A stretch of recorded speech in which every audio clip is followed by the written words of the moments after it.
kuhusiana na watu hao wenye ulemavu, kipengele cha mkopo, ninaona bado kuna changamoto kubwa sana kuhusiana na makundi haya, namna ambavyo utaratibu ulivyo kwenye swala kupata mkopo. Wanakuwa na wasiwasi na hoga sana wanapofuatilia mikopo yao.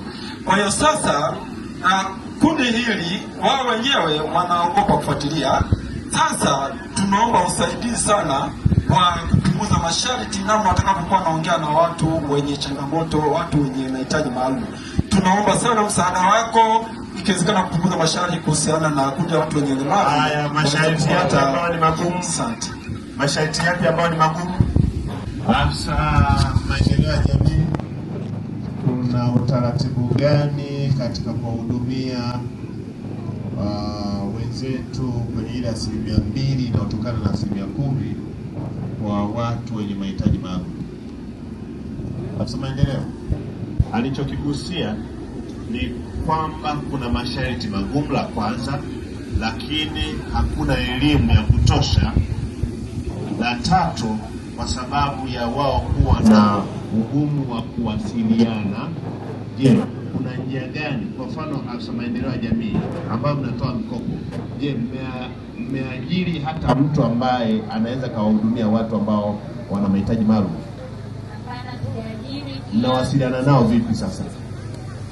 Ila kwa mtu ambaye ana changamoto sana, kuna watu wana uwezo wa kuwasiliana nao.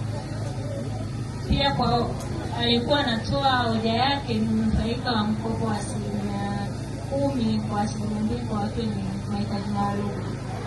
Kwa huyo anayemsemea hajafika ofisi ya kata kwa ajili ya mambo mengine. Unajua swala ambalo ameliongelea ni swala pana. Amesema kwamba bado kuna changamoto.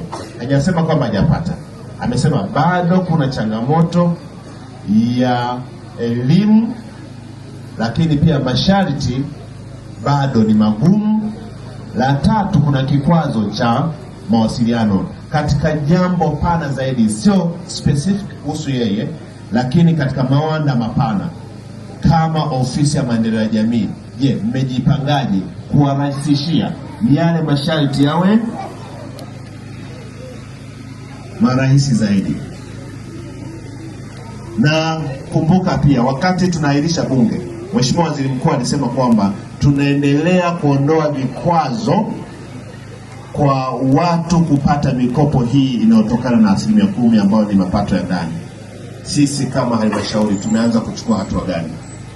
Tunahitaji afisa maendeleo ya jamii kutoka halmashauri, manake hili sio la kikata. Afisa maendeleo.